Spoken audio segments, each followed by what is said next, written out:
Assalamualaikum warahmatullahi wabarakatuh. Perkenalkan, nama saya Rizka dari Bisnis Digital Universitas Padjadjaran. Nah, di sini saya akan menjelaskan tentang hasil analisis kerentanan Indonesia dalam menghadapi COVID-19. Nah, saya akan menggunakan tipe chart seperti maps, horizontal bars, dan tree maps.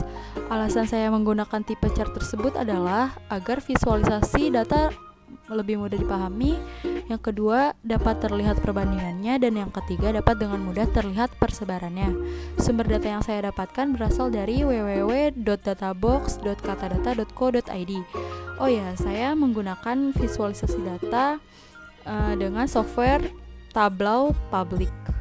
Nah, sebelum visualisasi dengan Tableau Public, saya akan mengambil data dari www.databox.katadata.co.id. Nah, di sini saya akan mengambil data tentang provinsi yang rentan terhadap COVID-19. Seperti ini datanya. Nah, lalu cara mengunduhnya dengan klik unduh XLS. Nanti akan terunduh seperti ini, tabel Excel seperti ini. Lalu saya juga akan menggunakan data tentang layanan kesehatan di Indonesia, caranya sama, dan tentang jumlah kasus COVID-19 di seluruh Indonesia. Jadi ini berbagai provinsi, saya akan mentotalkan dari yang terkonfirmasi, sembuh, dan meninggal ke dalam Excel. Itu nanti saya akan buat sendiri di tabel Excel-nya. Nah, setelah tadi kita mencari datanya pada website Databox, lalu sekarang kita ke tahap visualisasi data menggunakan Tableau Public. Nah, langkah yang pertama yaitu menambahkan datanya, yaitu dengan cara klik New Data Source, lalu connect ke Microsoft Excel, karena tadi kita menggunakan data yang dengan format XLS. Nah, setelah itu pilih data yang ingin dimasukkan. Kalau aku memasukkan ketiganya, yaitu jumlah kasus COVID-19, indeks kerentanan provinsi, dan kondisi layanan kesehatan per provinsi. Nah, setelah itu aku akan membuat new sheet untuk melihat persebaran jumlah kasus COVID-19. Caranya yaitu dengan mendrag provinsi pada kolom dan jumlah kasus ke dalam row. Nah, setelah itu kita pilih tipe chartnya. Nah, di sini saya menggunakan tipe chart maps.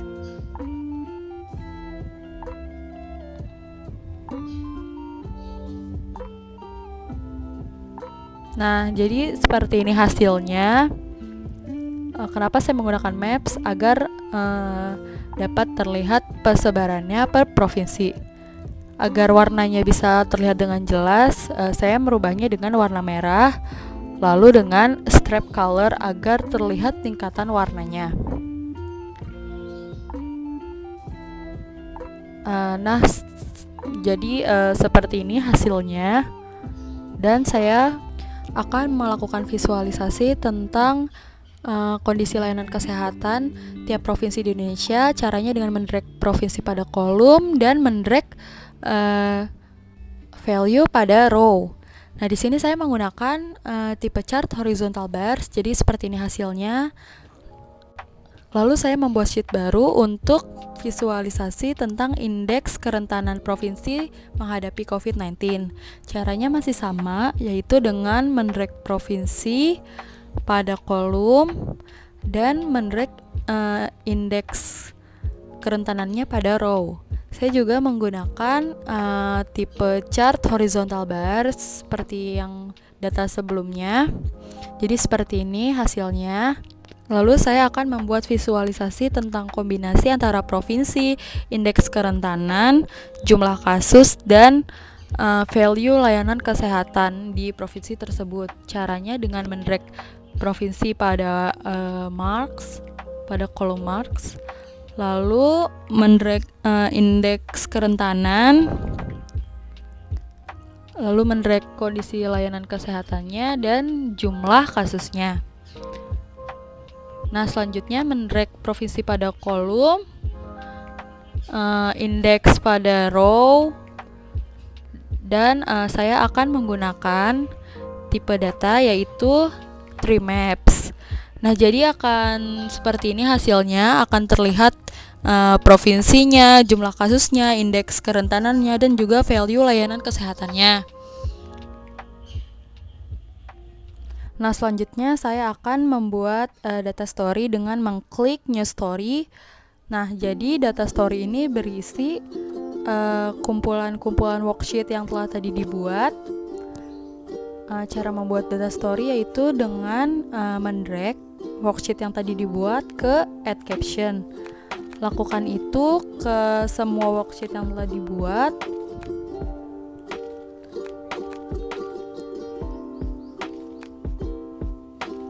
Nah, lalu kita tinggal menambahkan add caption.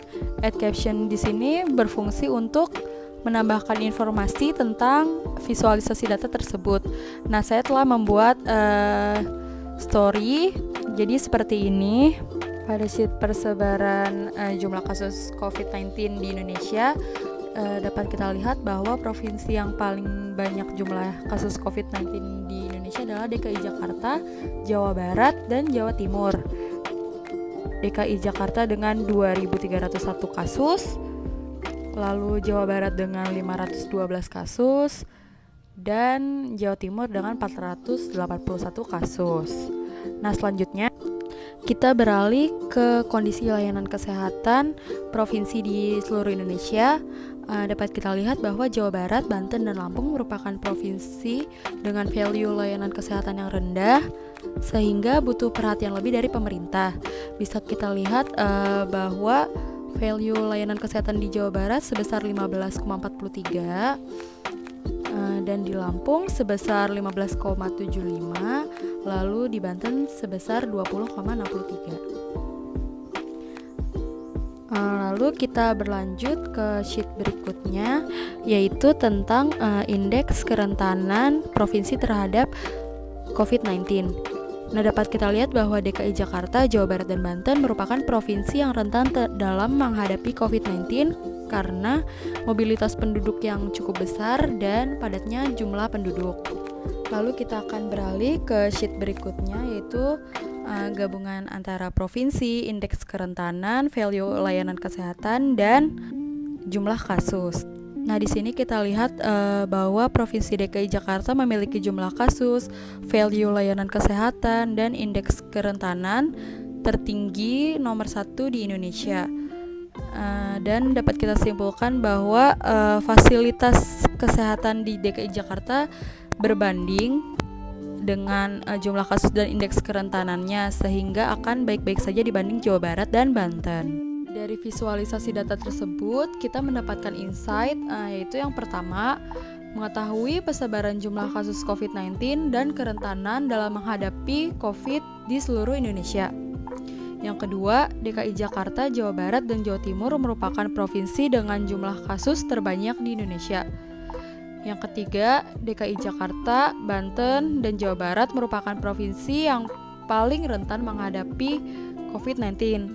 Hal ini terjadi karena padatnya jumlah penduduk, mobilitas masyarakat yang tinggi, dan buruknya kualitas udara, sehingga penularan dapat dengan mudah terjadi di ketiga provinsi tersebut. Lalu Banten dan Jawa Barat merupakan daerah dengan kerentanan tinggi, namun fasilitas kesehatan belum memadai. Seperti yang kita ketahui, Banten dan Jawa Barat menduduki 2 peringkat terendah dalam layanan kesehatan. Lalu Gorontalo dan Nusa Tenggara Timur merupakan provinsi dengan jumlah kasus terendah, yaitu dengan 1 orang. Yang terakhir, walaupun DKI Jakarta memiliki jumlah kasus tertinggi dan yang paling rentan terhadap COVID-19, namun fasilitas kesehatannya sangat memadai untuk menghadapi kasus tersebut. Berbeda dengan Jawa Barat dan Banten. Lalu goals-nya adalah berdasarkan data tersebut diharapkan pemerintah dapat mempertegas kebijakan untuk mengurangi penyebaran virus COVID-19 seperti mewajibkan masyarakat untuk selalu menggunakan masker, pembatasan sosial berskala besar, larangan untuk keluar rumah, dan dapat meningkatkan fasilitas kesehatan seperti di Jawa Barat dan Banten, yaitu kedua daerah tersebut merupakan daerah yang sangat rentan dan fasilitas kesehatannya sangat tidak memadai. Dan juga provinsi lainnya seperti Lampung yang fasilitas kesehatannya belum memadai untuk menghadapi COVID-19. Sekian presentasi dari saya. Apabila ada kesalahan mohon dimaafkan, dan semoga hasil analisis saya bermanfaat. Terima kasih. Wassalamualaikum warahmatullahi wabarakatuh.